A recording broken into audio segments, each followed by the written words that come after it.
Hey, Riley with Chronicles of Liberty and video number 24. I don't really know how to title this one, whether we want to talk about foreign soldiers in our land, grievances, what we want to talk about.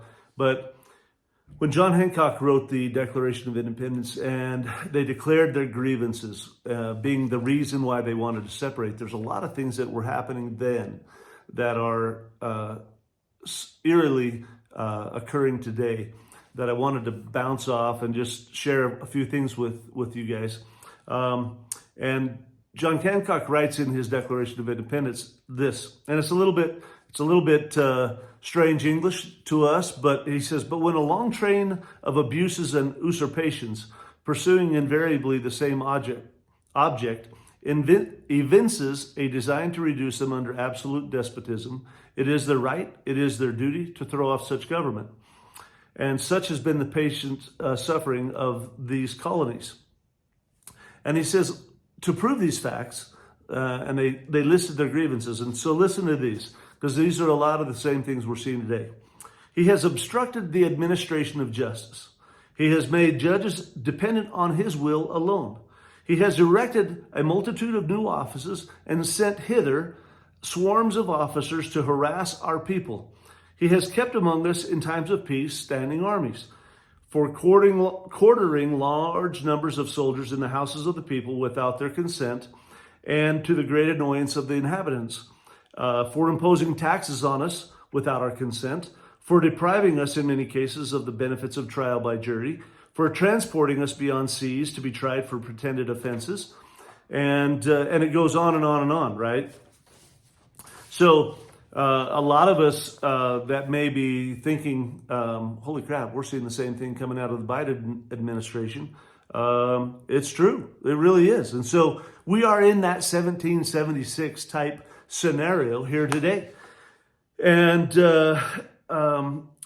these things that happened were really critical. And one of the ones that I really wanted to dial in on, because it has some real ramifications today, was he has, for quartering large numbers of soldiers in the houses of the people without their consent, and to the great annoyance of the inhabitants. Now, the Quartering Act of 1765 was also known as the Mutiny Act.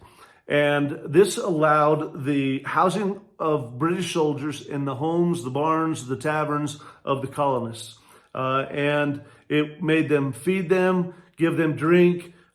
These soldiers, and many times were bored. They took the jobs of the locals. So it became a real issue between the locals and these British soldiers that were there to keep the peace. I guess that's a hashtag, right? Or whatever, the silent quotes. And they could basically do anything they wanted. And especially in New York, the Quartering Act was met with a lot of resistance, right? The people were getting really tired of it. Were getting sick of it, in fact. And they let it expire, but then they reinstituted it.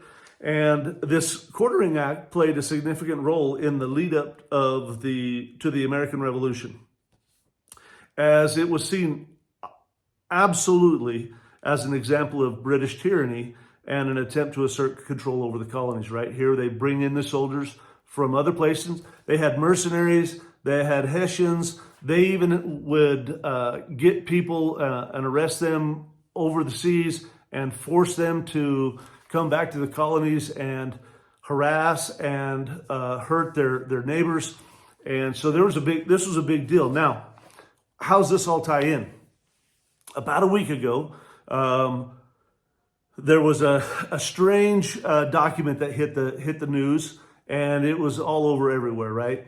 And I just wanted to read something about this, and it says, "In a groundbreaking move, the Pentagon has announced a partnership with the United Nations to deploy UN troops across the United States in preparation for potential civil unrest. This decision marks a significant shift in the country's approach to managing domestic crisis and has sparked widespread debate among citizens and experts alike. The initiative, dubbed Operation Peacekeeper, aims to enhance the nation's ability to respond to large-scale civil disturbances by leveraging the expertise and resources of the United Nations. The UN troops hailing from various countries will work alongside local law enforcement agencies to ensure public safety and maintain order during periods of unrest. The announcement comes amid growing concerns about the potential civil unrest in the United States. So in response, the Pentagon and the UN have recognized the need for a more coordinated and proactive approach to managing these challenges. Now, okay, so the Brits sent their soldiers over here, and let me back up a little bit. I can't find the original document. I can't find a source on this one, so it may be all bunk. But it was all over the place last week. So I wanted to throw this out there because if there's even an inkling of truth here, that they could be bringing UN troops in to the United States during these periods of civil unrest leading up to this election, you better believe, patriots, that there is only one purpose they would bring blue helmets into this country, and that's because they won't hesitate to shoot American citizens. And that is absolute truth. So here we have 1770, 1765, the Quartering Act, and they brought all these troops in. And here we are in 2024, leading up into an election.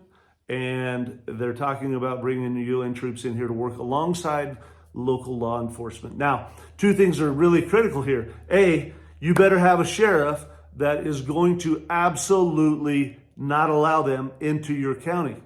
B, you better hope that your governor won't allow them into your state. And that's your protection, because if the UN troops come in, there is zero protection. And they're not here to subdue the Antifa, the Black Lives Matter groups, anybody throwing those kinds of insurrections. They're looking for the white man that has a gun, that believes in God, and is a little bit on edge that we have foreign troops in our soil. And this is what led up to the freaking Revolutionary War. So, civil unrest, foreign soldiers on our soil, grievances, you name it. This is what the video is about. I just want everybody waking up a little bit to the fact that your sheriff and your governor, they have a very significant role to play in your protection against, if this is true. Now, I'm not saying it is because I can't find the source, but here's what we got to do. You got to be paying attention, and you got to be mindful of this, because this is what led up to the Revolutionary War in 1760s and 70s, and it could happen again. God bless the USA, Jus Meum Tabor, and